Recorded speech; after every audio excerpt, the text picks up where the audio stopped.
Next, plastic and the environment, ये important है। जैसे आपने फ्रिक्शन पढ़ा था ना, friction is a necessary evil, ऐसा ही plastic is also necessary evil. कैसे कि इसके बिना भी काम नहीं है, और ये है तो हमें परेशानियां भी इतनी है।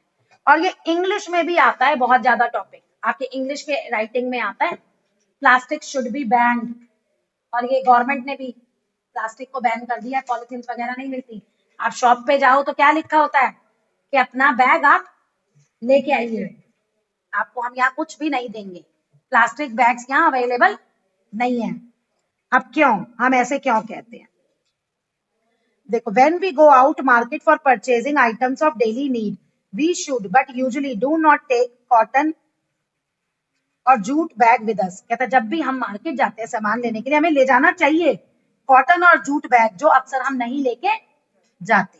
The shopkeeper may then give us items in polythene carry bags, polythene के बैग्स में दे देता है shopkeeper. Most of the material being sold are wrapped in polythene, और जितने भी आप मटेरियल देखो वो किस में होते हैं, पॉलिथीन में ही बनते हैं। आप वो लेने जाओ, पल्सेस लेने जाओ, पॉलिथीन की पैकिंग में मिलती हैं। चिप्स खरीदी आप, कुछ भी खरीदो, ये टेबल स्नैक्स किसमें मिलता है, पॉलिथीन की पैकिंग में ही मिलते हैं हमें। Synthetic polymers by and large have common characteristics. अब क्या कैरेक्टरिस्टिक्स हैं वो आपने पढ़ी हैं, जिसकी वजह से हम इसे इतना यूज करते हैं। Resistance to heat and chemicals, acid और बेसिस एल्कलीज का इन पे कोई असर नहीं होता। इनर्टनेस मतलब ये किसी के साथ रिएक्शन नहीं करते। Their inertness make them useful but also created numerous environmental problems. अब भाई ये किसी के साथ भी रिएक्शन नहीं करते, इससे इसका बहुत ज्यादा यूज तो है, बहुत ज्यादा यूजफुल है, लेकिन इससे बहुत ज्यादा प्रॉब्लम भी है। All these carry bags और wrappers ultimately find their way to garbage. कहाँ जाना है एंड में? जितना मर्जी आप यूज कर लो, एंड में उन्हें क्या करना है, अपने गार्बेज कूड़े में ही फेंकना है ना। तो the disposable of such plastic garbage is major problem all over the world, पूरे वर्ल्ड में इसको कहाँ फेंका जाए, ये प्रॉब्लम है। क्यों? क्योंकि plastic does not gate decompose by natural process, that is by the action of bacteria. Bacteria, fungi, कोई इस पे एक्शन नहीं करते और इसको डीकम्पोज नहीं करते।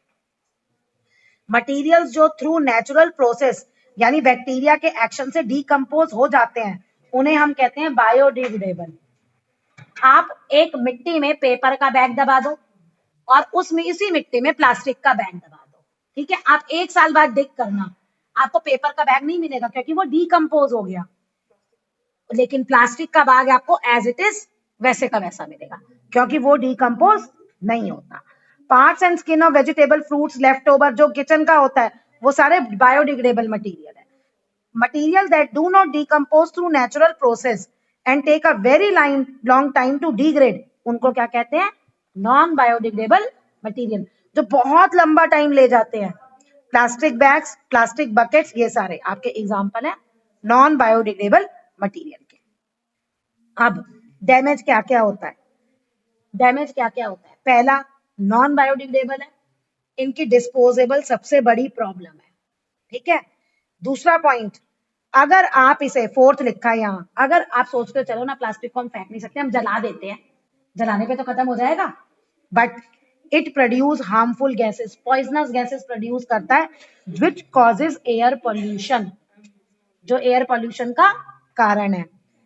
ओके, नेक्स्ट, अगर आपने ऐसे ही फेंक दिया, काओ, डॉग जो भी उसे खा लेंगे, उनका गला चोक हो जाएगा, उनसे सांस नहीं ली जाएगी, ये गले में फंस जाएगा, उनकी सांस नहीं ली जाएगी और वो फिर मर जाएंगे। ये रहा आपका second point. Stray cow other animals in the process of eating the food waste, लोग जो होते हैं ना, खाना जो कूड़ा हो गया, जैसे घर के, अभी मान लो मटर के छिलके हैं, क्या किया, बांध के पॉलिथीन बैग को फेंक दिया, उसमें क्या होगा, जो एनिमल्स हैं जो वो खाएंगे कूड़ा, जो एनिमल्स मतलब वो खाएगा मटर के छिलके, वो साथ में पॉलिथीन भी खा जाते हैं। Make swallow material like polythene bags and wrappers. They can choke the digestive tract of the animal and cause their death. गले में फंस जाती है और उनकी दर्द हो जाती है।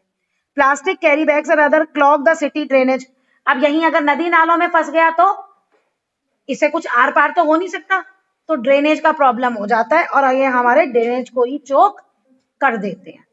और ये लास्ट पॉइंट था आपका, plastic take several years to decompose, बहुत सारे ज्यादा साल लगते हैं और इसलिए ये इन्वायरमेंटल पोल्यूशन करता है। अब क्वेश्चन ये कि क्या इसका कोई इलाज है? इनका कोई इलाज नहीं है प्लास्टिक का, सिर्फ यही इलाज है कि आप इसको मत यूज करो या जितना हो सके कम से कम यूज करो। इसलिए मैंने पहले कहा था कि इस प्लास्टिक की वजह से अर्थ जो है वो कूड़े का ढेर बनती जा रही है। Measure to control the damage cause by plastic waste, क्या कर सकते हैं हम? क्या कर सकते हैं हम?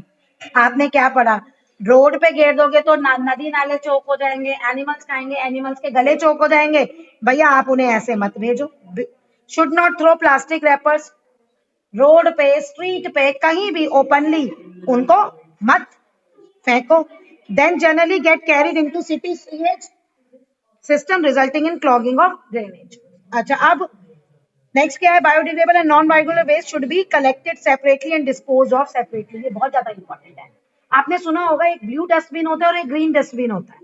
Green dustbin is for biodegradable waste and blue dustbin is for non biodegradable waste, क्योंकि उसमें यही पॉलिथीन, प्लास्टिक्स, ये सब मटेरियल होता है। अब आपने पढ़ा कि एक प्लास्टिक ऐसा भी होता है जिसको हम हीट करके दोबारा से शेप दे सकते हैं ना, रिसाइकिल, रीयूज, वो वाले कॉन्सेप्ट, आर प्रिंसिपल हम यहाँ पे यूज कर सकते हैं। बायोडिग्रेडेबल वेस्ट को तो हम कंपोस्ट बना सकते हैं, नॉन बायोडिग्रेडेबल वेस्ट में हम आर वाला प्रिंसिपल यूज करते हैं, रिसाइकिल, रीयूज, ये वाला सारा। We should make use of bags made up of cotton or jute when we go out for shopping. Plastic bag की जगह जब आप शॉपिंग पे जाते हो तो जूट या कॉटन का बैग ले जाओ, क्योंकि अगर वो गंदा हो गया तो वॉश कर लेना, दोबारा से आप यूज कर सकते हो। अब रिस्पॉन्सिबल सिटीजन, ये 4R principle, reduce, reuse, recycle, recover. Reduce मतलब कम से कम यूज करो, रीयूज मतलब मान लो हम पॉलिथीन में लाते हैं, आपको शॉपकीपर ने पॉलिथीन में चिप्स का पैकेट दिया, तो आप उस पॉलिथीन को घर में फेंकते क्यों? उसको बार बार यूज करो ना, जब तक आप उसे यूज कर सकते हो, जब तक वो गंदा नहीं होता। जब गंदा हो तो उसके बाद फेंकना।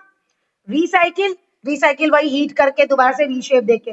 Recover, we need to develop habit that help to conserve the environment. सबसे ज्यादा इंपॉर्टेंट पॉइंट, प्लास्टिक नहीं कोई और भी चीज हो, पॉल्यूशन की भी बात हो, हमें ऐसी हैबिट अपनाना चाहिए जिससे हमारे एनवायरनमेंट को नुकसान ना हो, हमारा एनवायरनमेंट पॉल्यूट ना हो, वो प्रिजर्व हो।